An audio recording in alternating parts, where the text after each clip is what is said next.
I never thought building a music studio in my backyard would turn into a legal nightmare. But here I was, standing in my driveway at 7 in the morning watching a county building inspector climb out of his truck, while my neighbor Linda Pemberton stood on her lawn with her arms crossed and a smug expression plastered across her face. My name is Frank Gallagher, and I had spent the last 6 months carefully planning and building a small recording studio in my backyard in Scottsdale, Arizona. I am a music producer, and working from home had become essential after the pandemic changed everything about how the industry operated. The studio was not some thrown-together shed. I had hired licensed contractors, pulled all the necessary permits, followed every building code to the letter, and made sure everything was absolutely perfect.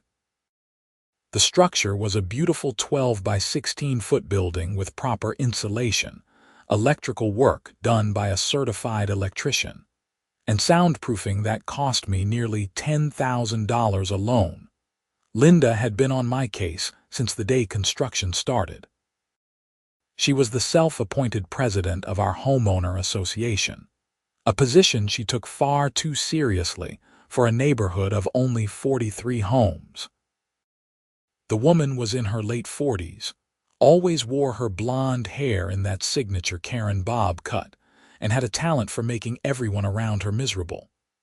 She drove a white Escalade with a live, laugh, love sticker on the back window, which somehow made everything worse. The building inspector, a tired-looking man in his 60s named Robert Chen, walked up my driveway with a clipboard. Linda immediately rushed over, her voice shrill enough to wake up the entire neighborhood. Finally.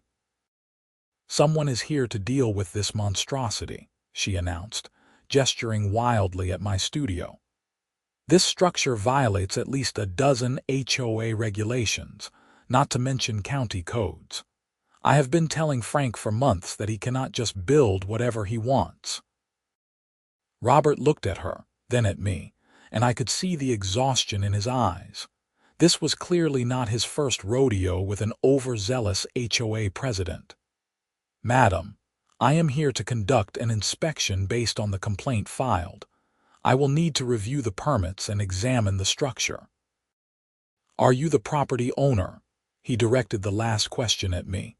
"I am," I said, extending my hand.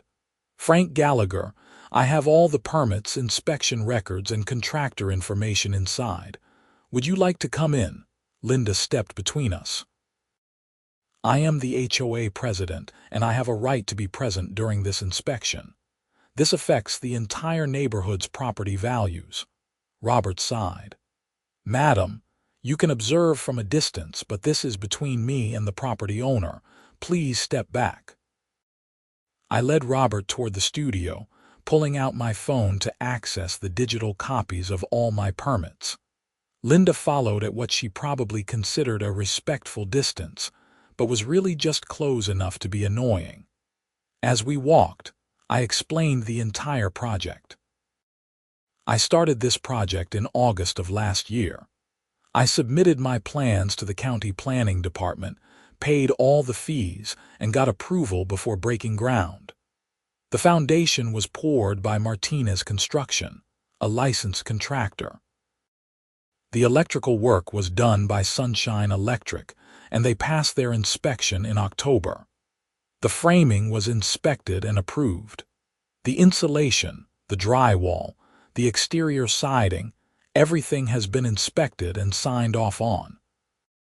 Robert examined the exterior of the studio, checking the materials, the roof, and the general construction quality.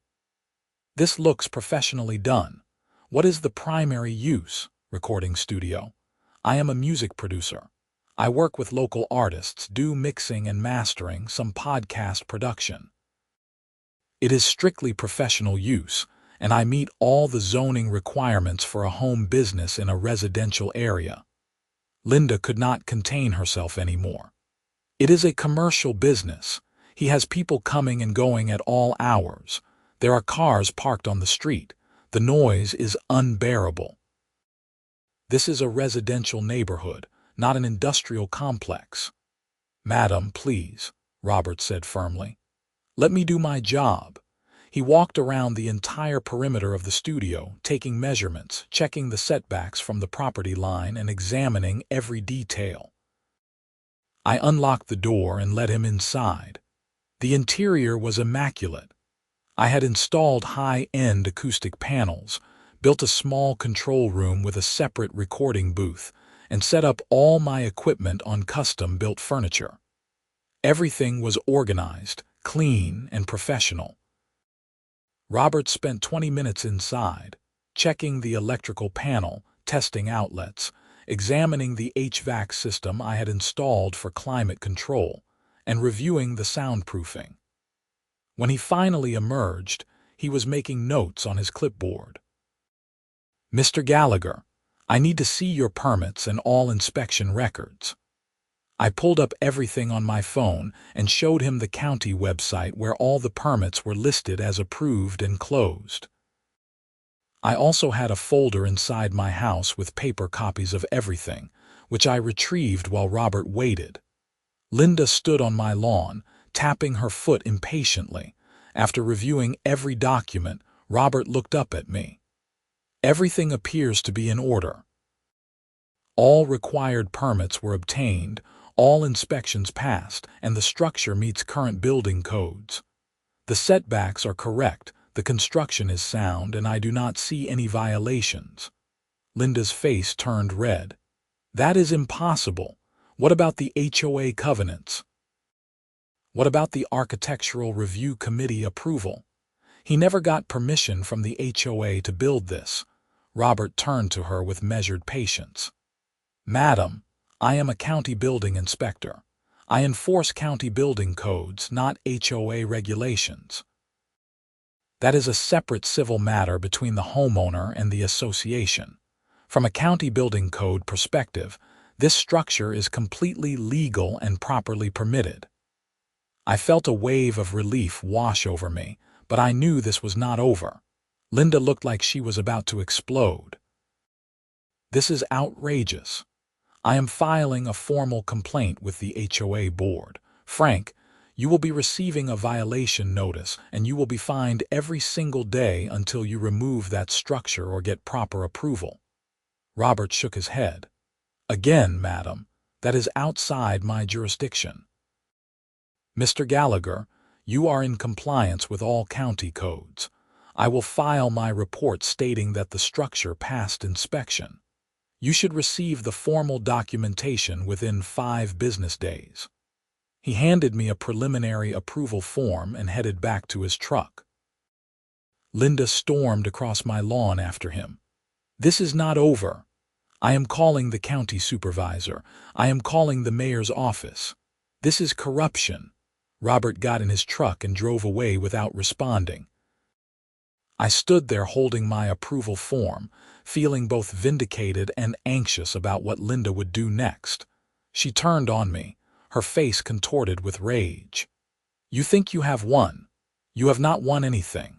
I am going to make sure that studio comes down one way or another. The HOA has rules for a reason, and you violated them.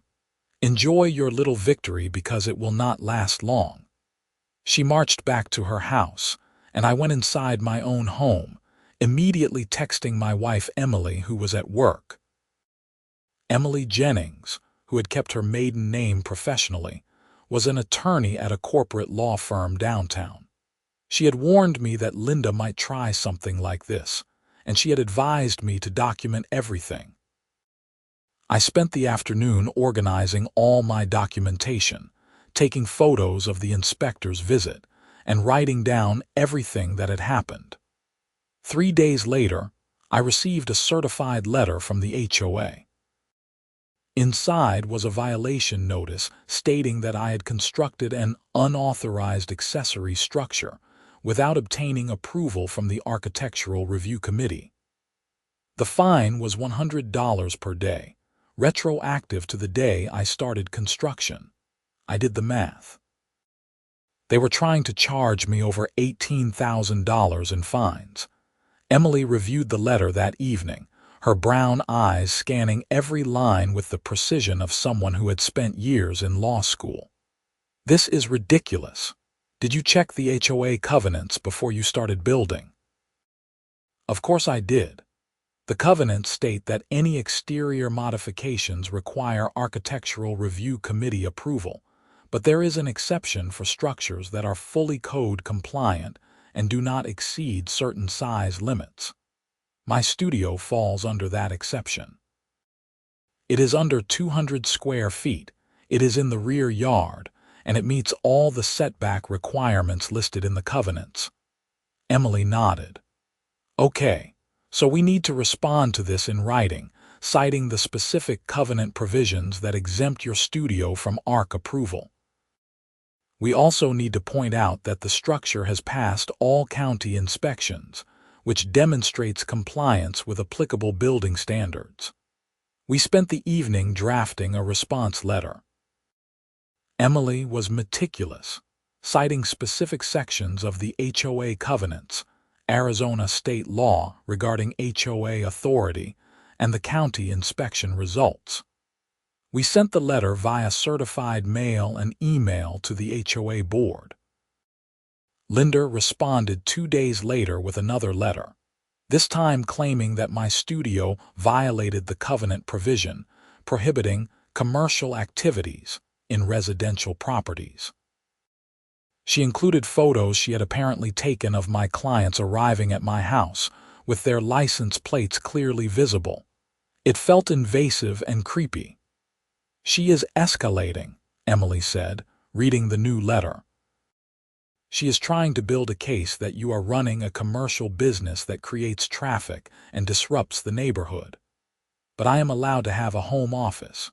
Plenty of people in this neighborhood work from home. David 2 streets over runs an accounting firm from his house. Margaret next to him does real estate and has clients coming and going constantly. Why is Linda targeting me specifically?" Emily sighed. "Because your studio is visible, because she is on a power trip, because she does not like you. Pick your reason. The point is, she is not going to stop." Over the next 2 weeks, things escalated rapidly.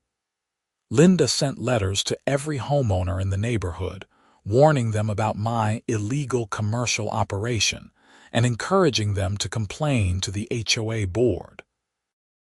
She started taking photos every time one of my clients arrived, documenting the time, duration of their visit, and license plate number. She even set up a small camera on her property aimed at my driveway, which Emily said was legal as long as it was not recording inside my house. I started getting hostile looks from neighbors. Some people I had been friendly with for years suddenly would not make eye contact when I waved.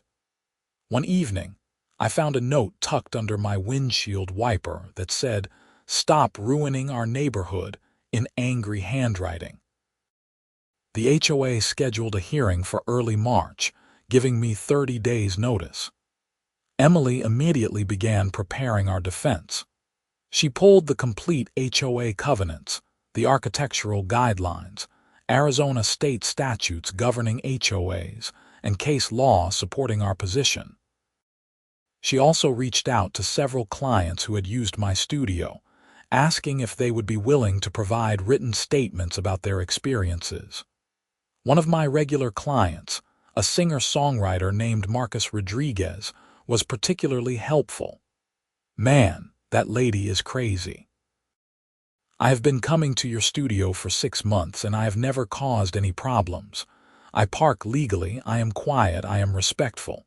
What is her deal? She is the HOA president and she thinks I broke the rules by building without her permission." Marcus shook his head. "That is messed up. I will write whatever you need. Your studio is the best in the area for what I can afford. If she shuts you down, it hurts all of us local artists." I collected statements from 5 different clients, all emphasizing that they caused no disruption, that the soundproofing meant no noise escaped the studio, and that my business was professional and respectful of the neighborhood. Meanwhile, Linda was not sitting idle. She convinced two other board members, Patricia Walsh and Robert Henderson, to support her position. The board consisted of 5 members total, so she needed just one more vote to enforce the fines and potentially force me to remove the studio.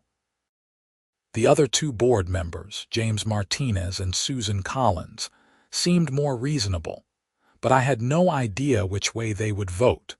The weekend before the hearing, I was working in the studio with a local band when I heard shouting outside. I paused the recording session and stepped out to find Linda standing in my driveway, yelling at the band members' van parked on the street. This is exactly what I am talking about. You cannot have commercial vehicles parked in a residential neighborhood. This is a violation. The band's drummer, a guy named Tyler, looked confused. "Lady, this is a public street. We can park here." "Not when you are conducting commercial business. This is disrupting the entire neighborhood." I walked over, trying to keep my voice calm. "Linda, they are parked legally on a public street. They are not blocking anyone's driveway or violating any parking regulations. You are running a business, a commercial business, in a residential neighborhood. Every one of these people coming here is proof that you are violating the covenants." I am working from home, which is explicitly allowed under both the HOA covenants and county zoning regulations. Plenty of people in this neighborhood work from home. Not like this. Not with people coming and going constantly. Not with commercial activity happening all day and night. It is 2 in the afternoon on a Saturday, Linda. We are recording music.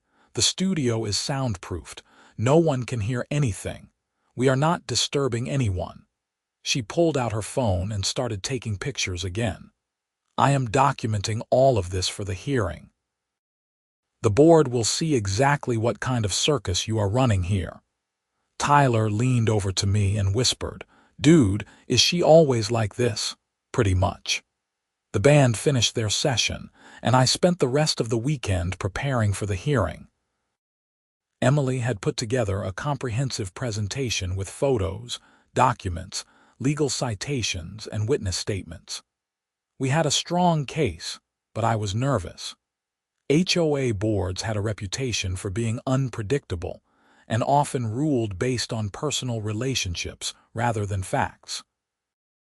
The hearing was scheduled for Tuesday evening at 7 o'clock at the community clubhouse. Emily and I arrived 15 minutes early, carrying 2 large binders filled with documentation. The clubhouse was a modest single-story building with a meeting room that could hold about 30 people.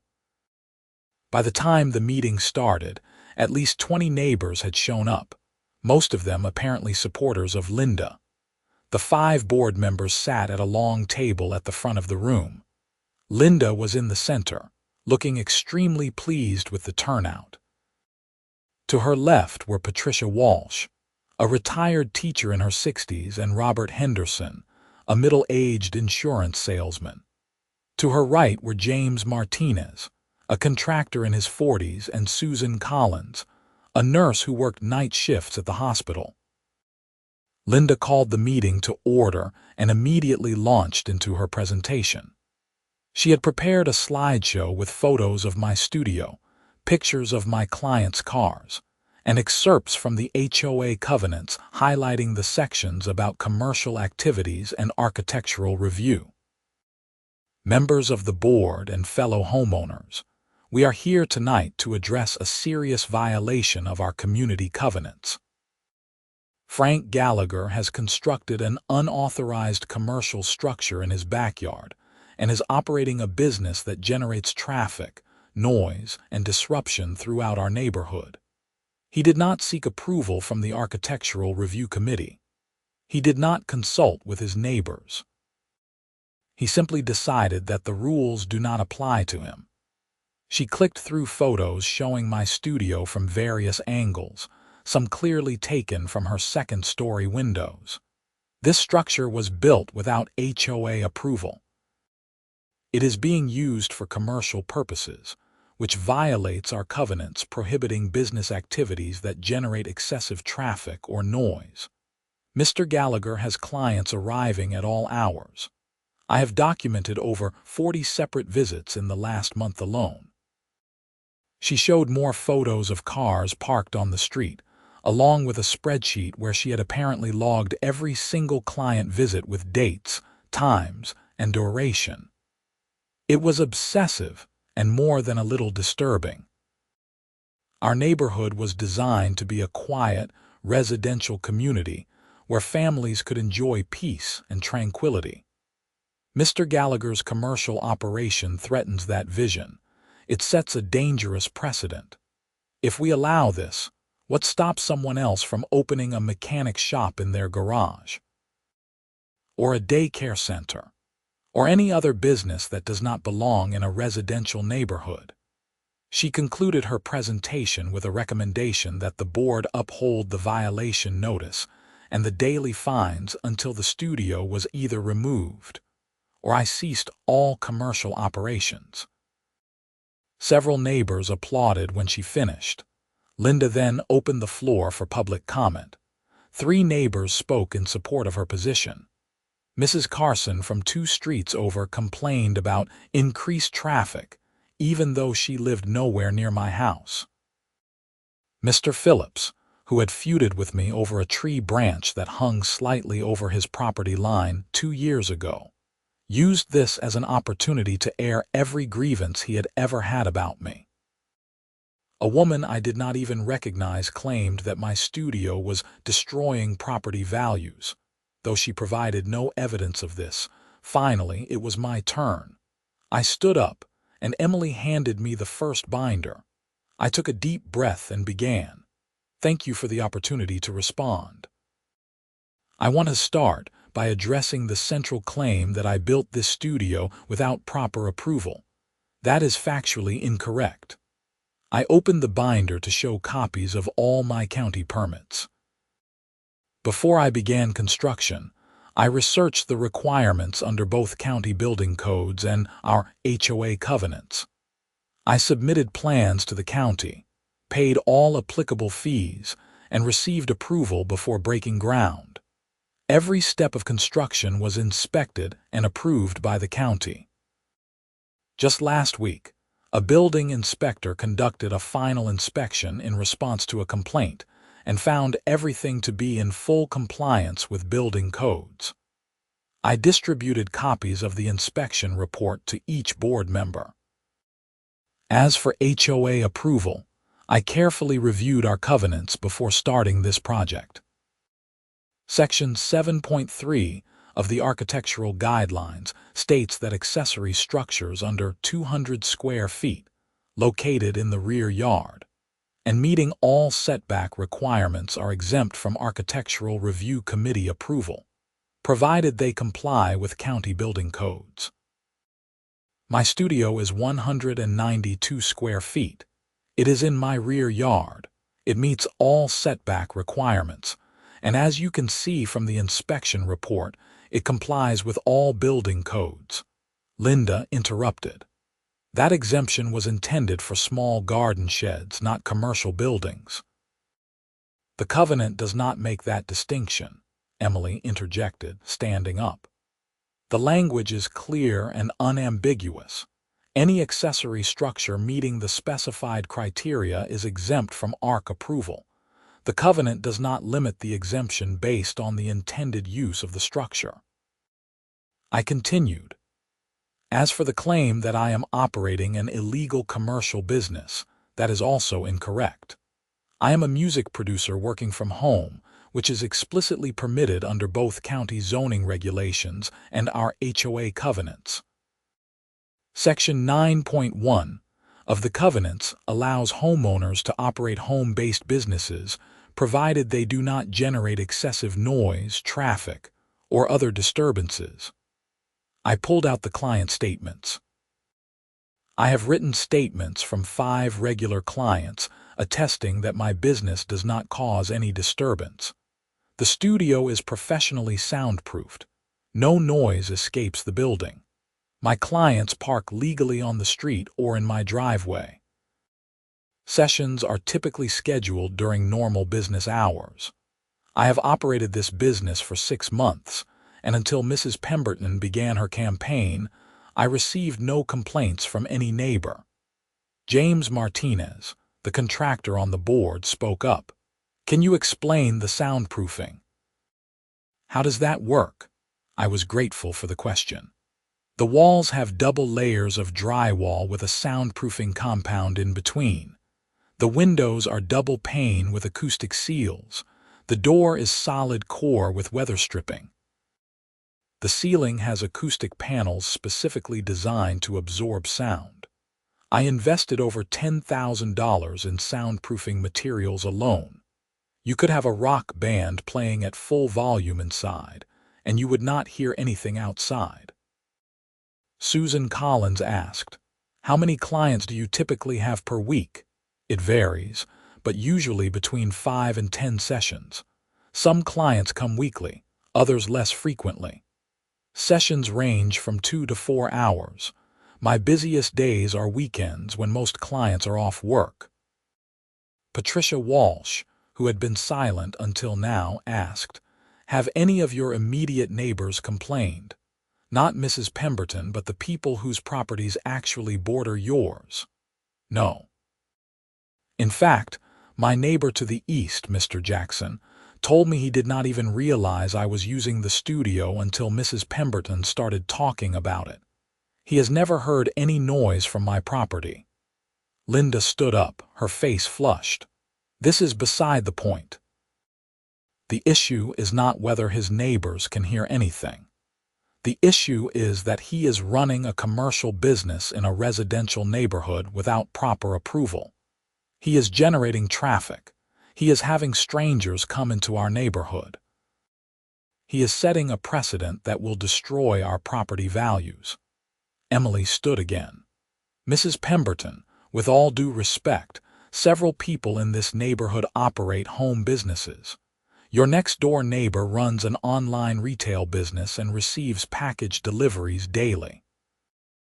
David Campbell operates an accounting firm from his home. Margaret Foster is a real estate agent who meets clients at her house. None of these people were required to seek special HOA approval because they comply with the covenant provisions regarding home businesses. My husband is being singled out because you personally disagree with his business, not because he is actually violating any rules." The room erupted in murmurs. Linda looked furious, but she could not deny what Emily had said because it was all true. Robert Henderson spoke for the first time. "I think we need to review the specific covenant language. Mrs. Gallagher, you mentioned Section 7.3. Can you provide that exact language?" Emily was ready. She handed each board member a copy of the covenant with the relevant sections highlighted.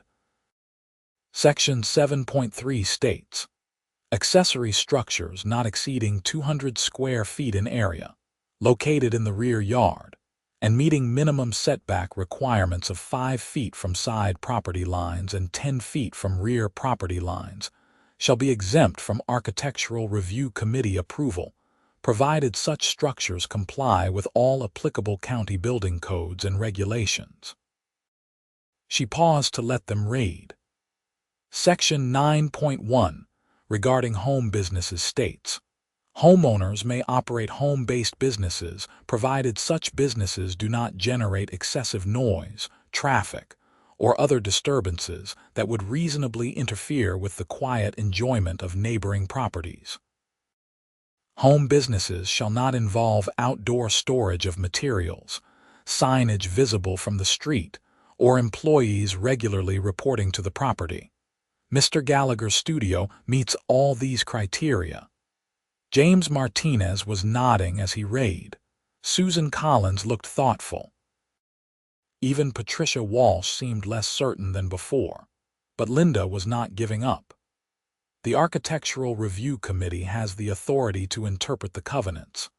I am the chair of that committee, and my interpretation is that the exemption in Section 7.3 does not apply to commercial structures."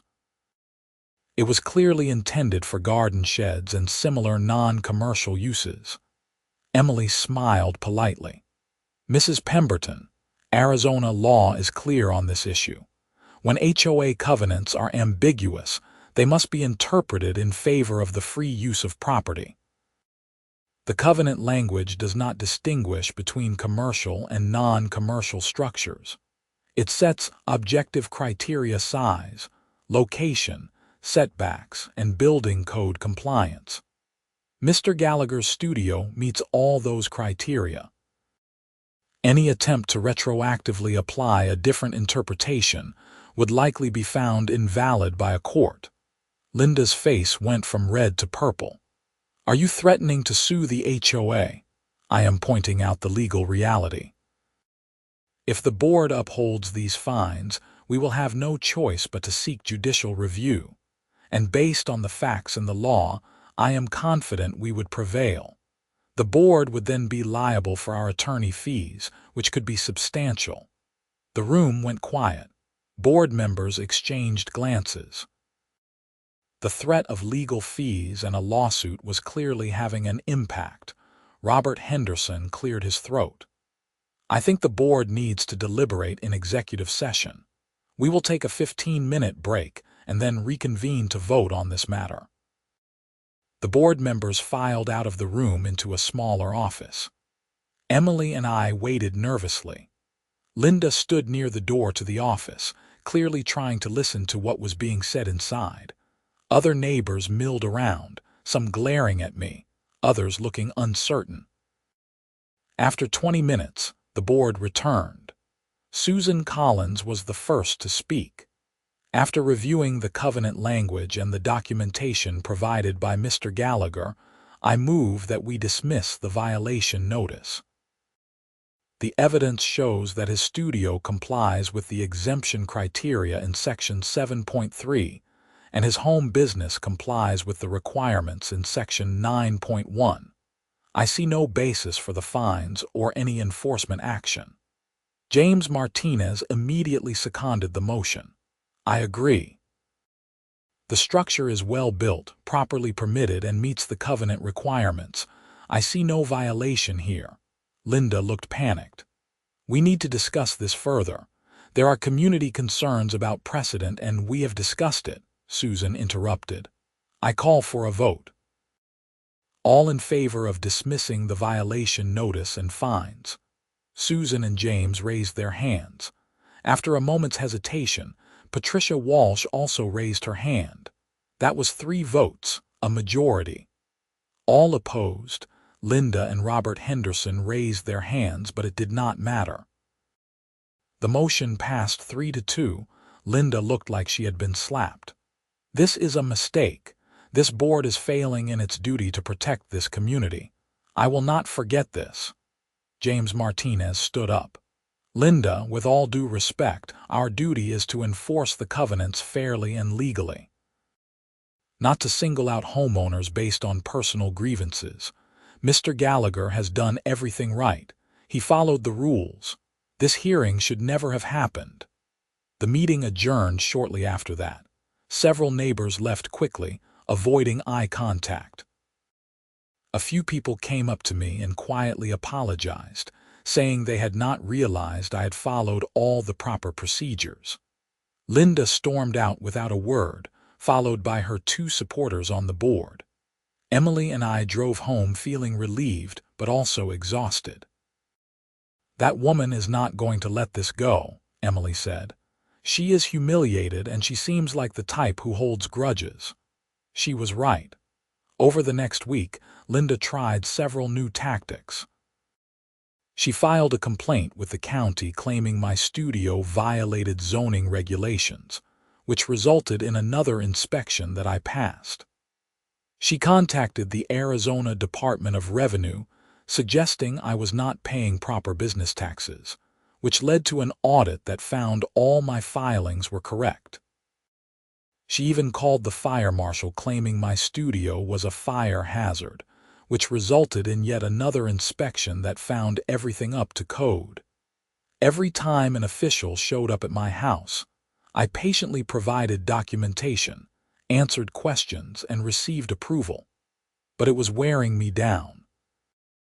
I was spending more time dealing with Linda's complaints than actually working. Then things took a darker turn. One morning in late March, I walked out to the studio and found graffiti spray painted on the side of the building. The words "illegal business" were scrawled in red paint across the carefully finished exterior. I immediately called the police. Officer Denise Martinez arrived within 20 minutes. She took photos of the damage and asked if I had any idea who might have done it. I have a pretty good idea, but I do not have proof. There is a woman in the neighborhood who has been trying to get my studio shut down. She has filed multiple false complaints against me. I explained the entire situation with Linda and the HOA.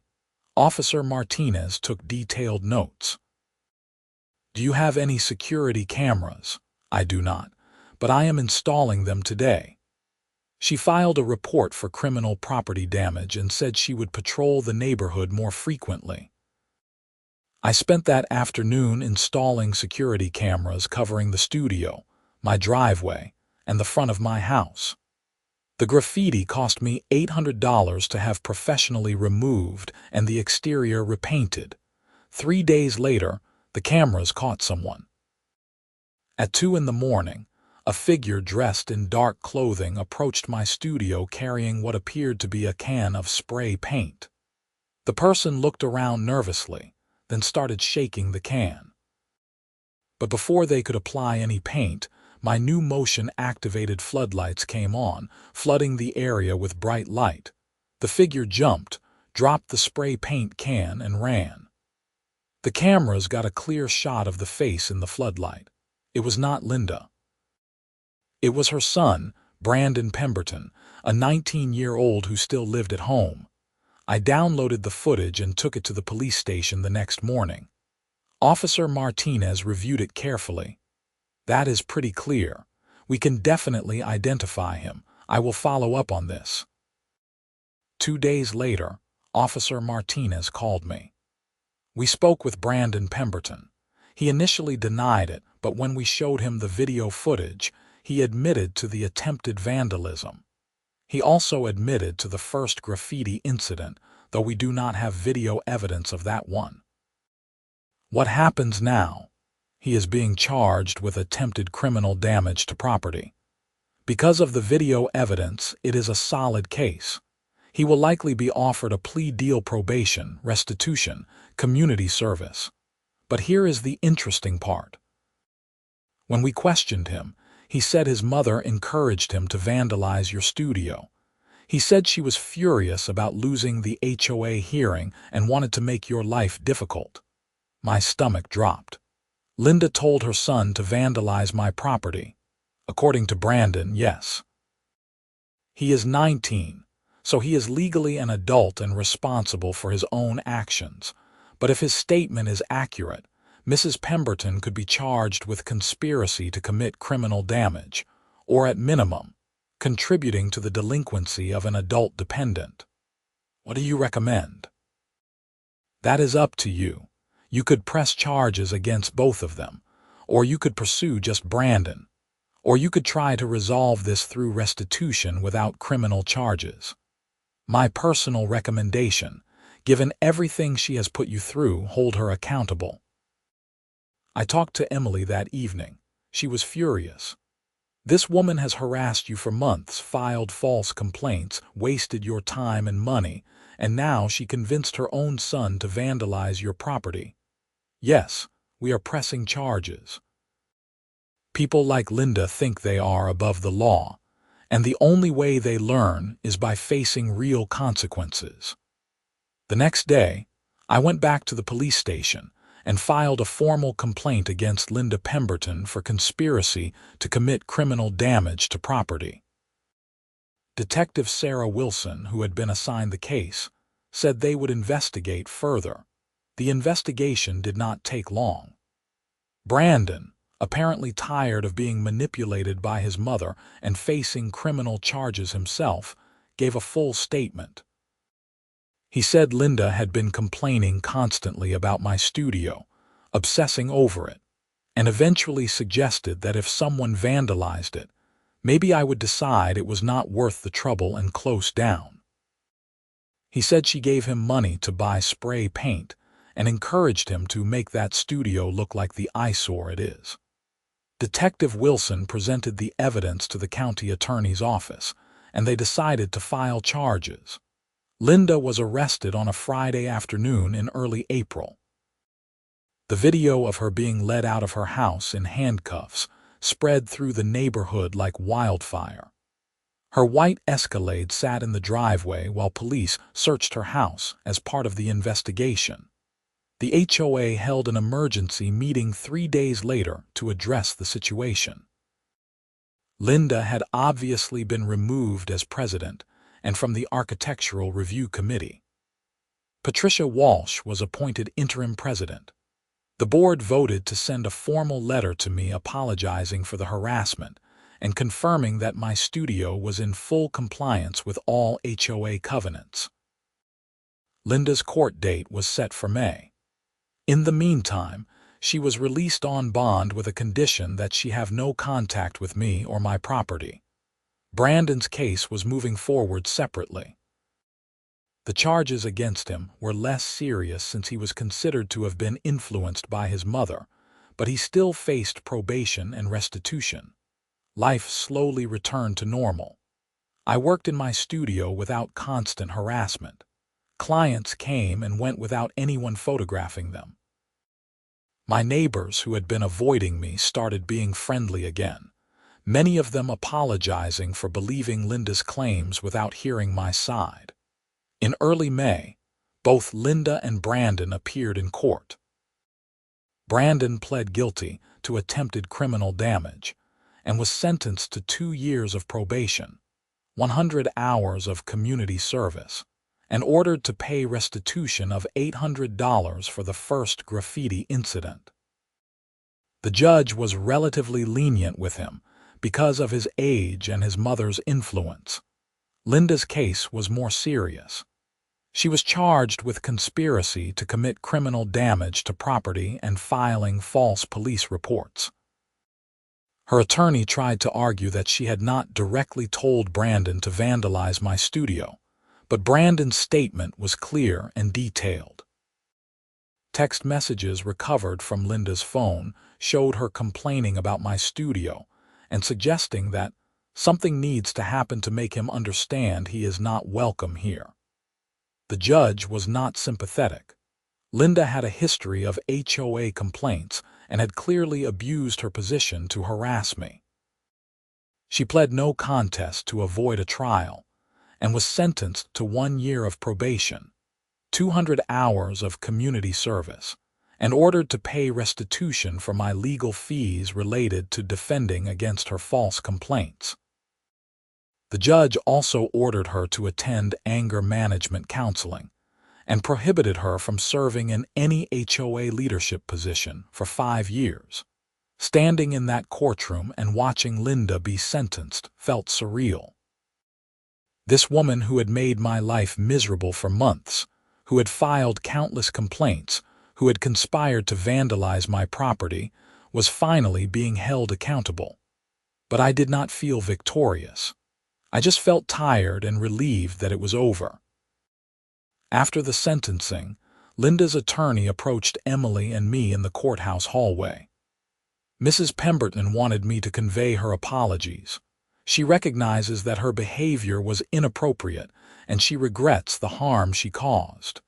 Emily looked at him skeptically. Is that a genuine apology, or is that what her attorney told her to say to look good for the judge? The attorney had the decency to look uncomfortable. I think she genuinely understands that she crossed a line. Tell Mrs. Pemberton we accept her apology, and we hope she uses this as an opportunity to reflect on how she treats her neighbors, I said. Emily squeezed my hand, and we walked out of the courthouse into the bright Arizona sunshine. The neighborhood slowly healed from the drama. Patricia Walsh turned out to be a reasonable and fair HOA president. She reformed several of the more aggressive policies, Linda had implemented and worked to create a more collaborative relationship between the board and homeowners.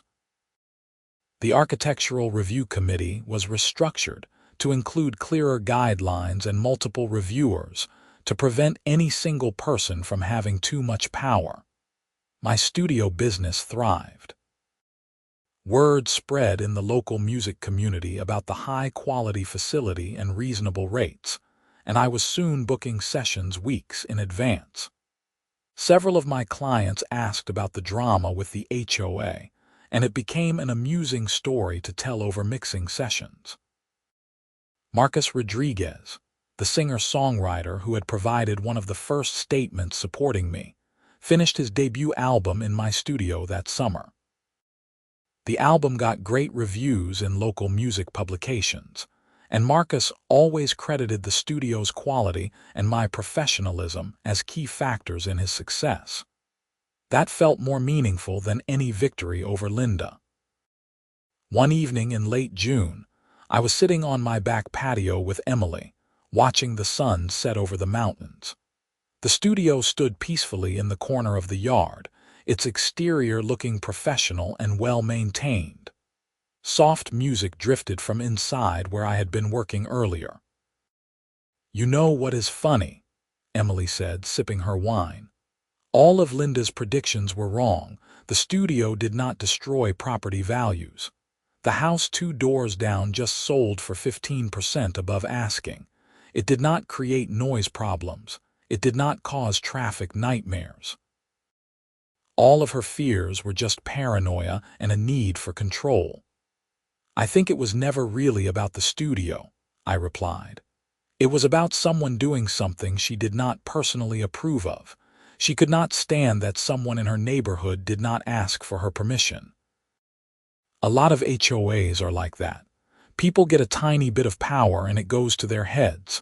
At least this neighborhood learned that lesson before Linda did even more damage. I thought about the months of stress, the legal fees, the time wasted responding to false complaints, and the vandalism. It had been exhausting and frustrating. But in the end, following the rules and documenting everything had saved me. If I had not gotten proper permits, if I had not kept meticulous records, if I had not complied with every single requirement, Linda might have won. "Do you think she learned anything?" I asked. Emily considered this. "Maybe. Anger management counseling might help. Losing her HOA position definitely hurt her ego. Having to pay restitution and do community service might teach her some humility. But people like Linda often think they are the victim, even when they are clearly in the wrong. She probably still thinks you are the bad guy and she was just trying to protect the neighborhood. That is depressing. But not your problem anymore.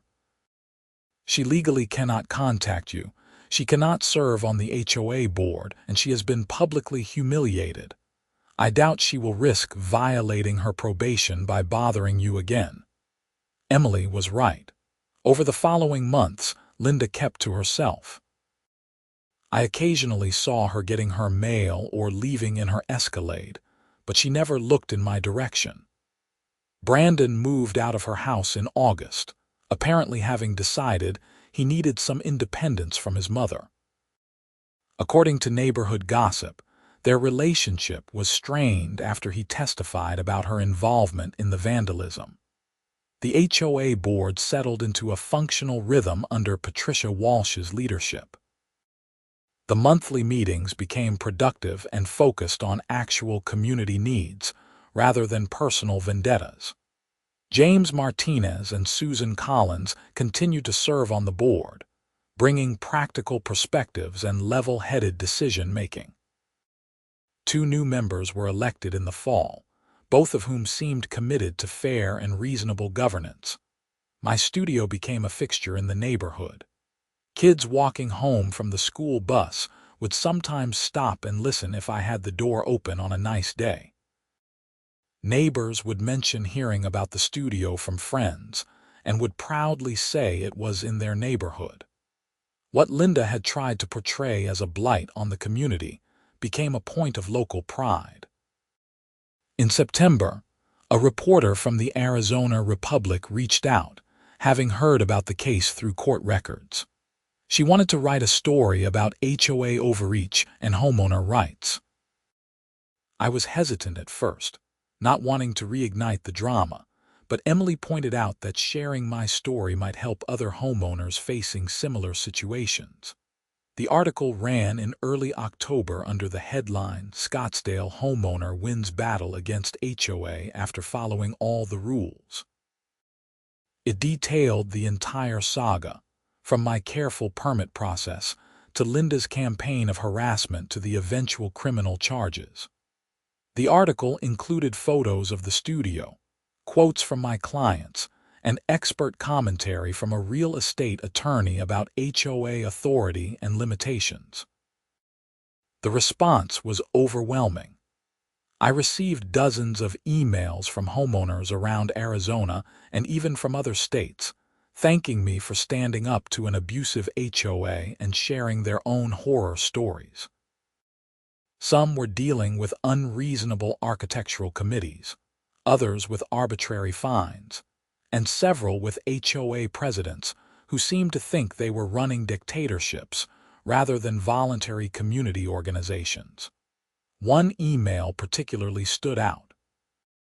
It was from a woman in Temp who was fighting her HOA over solar panels. She had followed every rule, just like I had, but her HOA was trying to block the installation despite Arizona state law protecting homeowners' rights to install solar panels. She said my story gave her the courage to hire an attorney and fight back. 6 weeks later, she emailed again to say she had won her case. That felt good. What I had gone through was not just about my studio anymore. It became a small example of why homeowners needed to know their rights and why HOAs needed accountability and oversight. The publicity apparently embarrassed the HOA further, leading to even more reforms and a complete rewriting of the architectural review guidelines to make them clearer and more objective. By November, life had fully returned to normal. The studio was busy with holiday projects, as several clients wanted to finish albums or recordings before the end of the year. I hired a part-time assistant to help with scheduling and basic production tasks, which was allowed under the home business provisions as long as the employee did not work more than 20 hours per week on the property. Emily and I hosted Thanksgiving at our house that year, and several neighbors attended. It was a far cry from the hostile environment Linda had tried to create. People were friendly, curious about the studio, and supportive of my business. Mr. Jackson, my next-door neighbor, even joked about how he wanted to record a country song once he retired and learned to play guitar. On a cool evening in December, I was working late in the studio when there was a knock on the door. I paused the recording session and opened it to find Patricia Walsh standing outside. "Hi, Frank, I hope I am not interrupting. I saw the lights on and wanted to have a quick word." "Not at all, come in." I invited her into the control room. She looked around with interest. "This is impressive." I had no idea it was so professional inside. "Thanks. What can I do for you?" "I wanted to let you know that the board met last night, and we officially closed the file on your studio. We updated our records to note that the structure is compliant with all covenants and building codes. You will not receive any more inquiries or complaints about it from the HOA. I appreciate that. I also wanted to apologize on behalf of the entire board for what you went through with Linda. It was unacceptable. She abused her position and used the HOA as a weapon for a personal vendetta.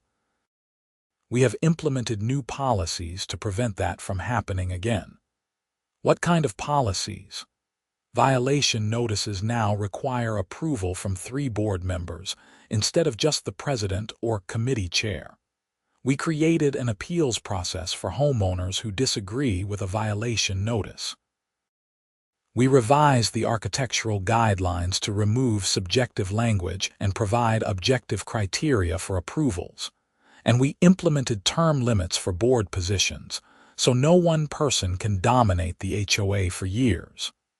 Those all sound like good changes. They are overdue.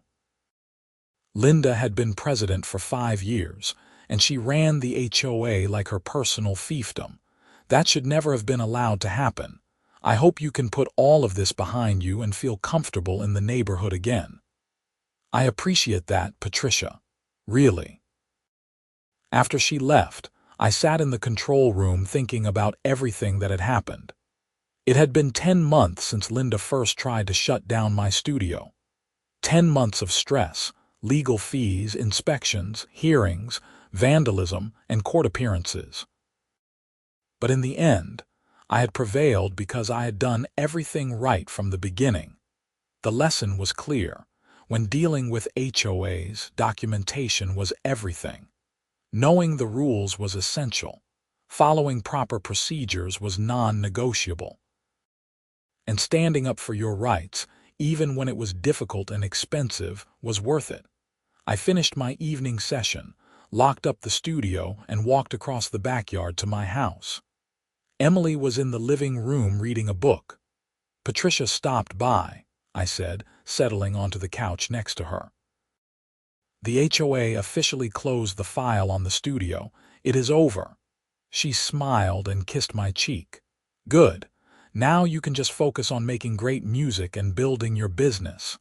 That sounds perfect. The following months proved her right.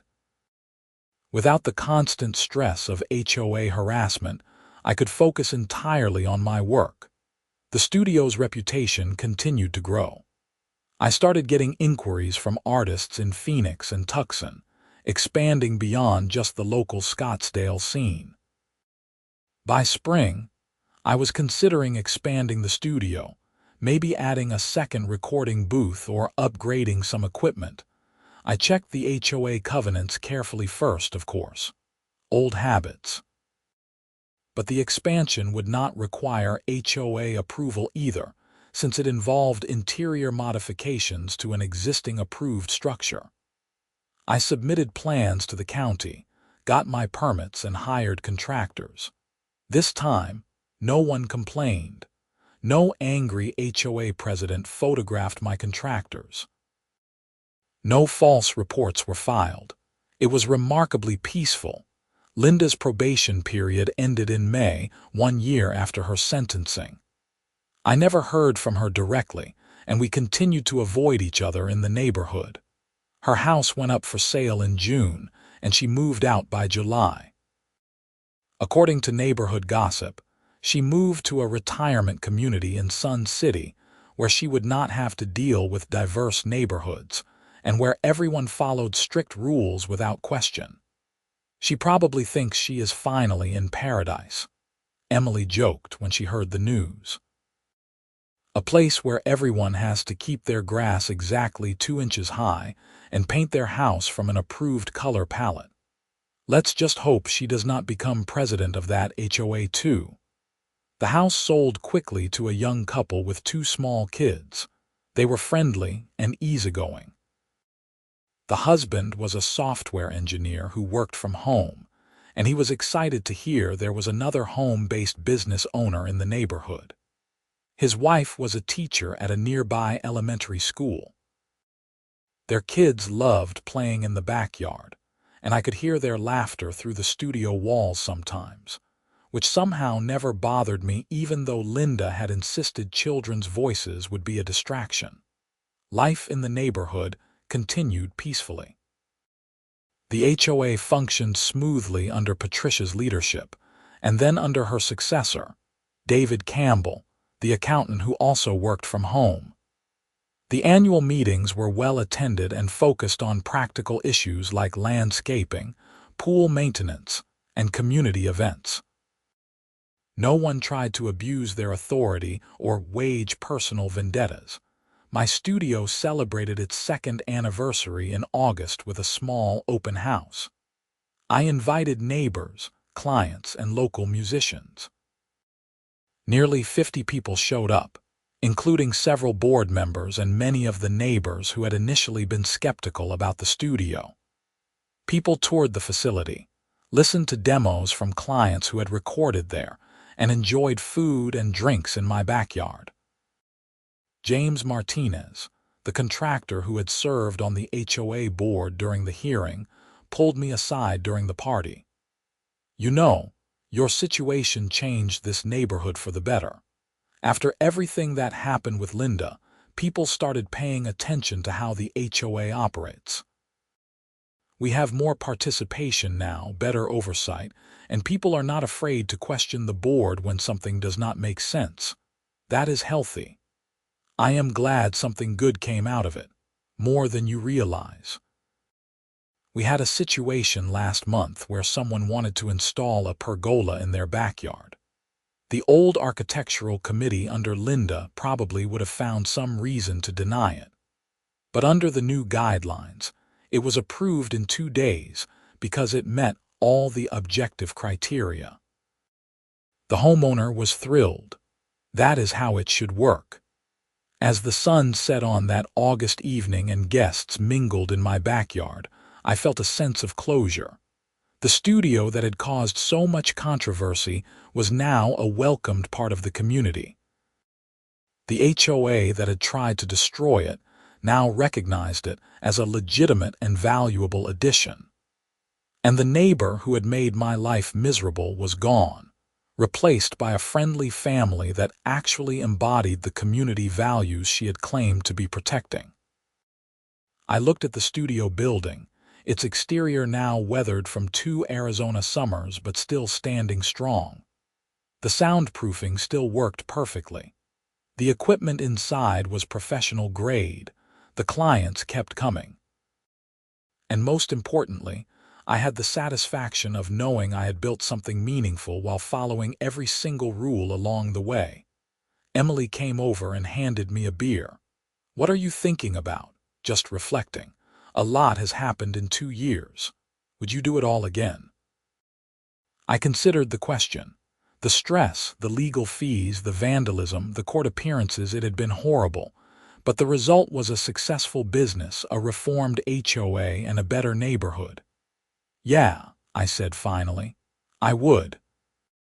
Because backing down would have meant letting someone like Linda dictate how I lived in my own house. It would have meant letting the HOA exceed its authority. And it would have meant giving up on something I worked hard to build properly. "Plus you make great music here," Emily added with a smile. Plus that. We rejoined the party, and I spent the rest of the evening talking with neighbors, clients, and friends. The studio was no longer controversial. It was just part of the neighborhood landscape, as normal as Mr. Jackson's vegetable garden or the Martinez family's basketball hoop. As I locked up the studio that night after everyone had left, I thought about all the homeowners I had heard from after the news article. People fighting their own battles with unreasonable HOAs, trying to navigate arbitrary rules and abuse of power. I hoped my story gave them courage and showed them that following the rules and standing up for your rights could work. The building inspector's approval had been vindication, but the real victory was living peacefully in my neighborhood with a thriving business that harmed no one and contributed to the local community. Linda had tried to use the HOA as a weapon, but in the end, the system worked the way it was supposed to. Facts mattered, rules mattered, and abuse of power had consequences. I walked back to my house, where Emily was cleaning up the last of the party dishes. We worked together in comfortable silence, putting away food and loading the dishwasher. It was a simple domestic scene, the kind that happens in millions of homes every night. But for me, after everything we had been through, it felt particularly meaningful. "Thank you for supporting me through all of this," I said as we finished cleaning. "You did not give me much choice," Emily replied with a grin. "You were clearly in the right. I could not let some HOA tyrant push my husband around. Still, Having a lawyer for a wife definitely helped. Having a husband who documented everything and followed the rules helped more. If you had built that studio without permits or violated the covenants, I could not have defended you. You did everything right, which made my job easy. We went to bed that night with the windows open, letting in the cool desert air. From the bedroom, I could see the studio in the backyard, its silhouette visible in the moonlight. It was just a building, really. Wood, drywall, electrical wiring, and soundproofing material. But it represented something more. The right to use your property legally, the importance of standing up to bullies, and the value of building something meaningful. The studio continued to operate successfully for years afterward. I eventually did expand it, adding a second recording booth and upgrading to more advanced equipment. I hired a full-time assistant and started producing not just recordings but also podcasts, audiobooks, and voice-over work. The business grew beyond what I had initially imagined, all operating legally from my backyard studio. Linda never returned to the neighborhood. According to mutual acquaintances, she did indeed become active in her new HOA in Sun City, though apparently she learned some lessons from her criminal conviction and probation. She volunteered on committees, but never sought a leadership position again. Whether that was from genuine personal growth or just fear of legal consequences, I never knew and did not particularly care. Brandon, her son, apparently turned his life around after the vandalism conviction. He enrolled in community college, got a job at a local business, and moved into his own apartment. I ran into him once at a grocery store about 3 years after the incident. He looked embarrassed but came over to apologize directly. "Mr. Gallagher, I just wanted to say I am sorry for what I did. I was stupid and let my mom manipulate me. I should have known better." "I appreciate that, Brandon. I hope you learned from it." "I did. I am in college now, studying business. I have a job I like." "I do not even talk to my mom much anymore. She has a lot of issues she needs to work out." "Well, good luck to you. I am glad you are doing better." He thanked me and left, and I never saw him again. It was a small moment of closure with someone who had been part of the drama, but was ultimately just a kid who made a mistake under bad influence. The neighborhood itself thrived. Property values continued to increase, proving Linda's fears about my studio were completely unfounded. New families moved in, including several who specifically mentioned the neighborhood's reasonable HOA as a selling point. The reforms Patricia had implemented became a model that other HOAs in Scottsdale referenced when updating their own governing documents. My studio's reputation extended beyond just Scottsdale.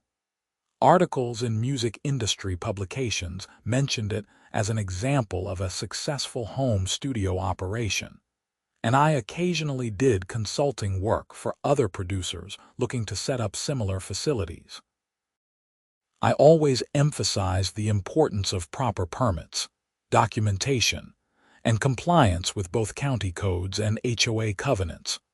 Looking back on everything years later, the entire experience taught me valuable lessons about property rights, community governance, and standing up for yourself. It showed me that HOAs could serve a legitimate purpose when properly run, but they could also become vehicles for petty tyranny when the wrong people gained control. It demonstrated that following the rules and keeping meticulous records was not just bureaucratic busywork.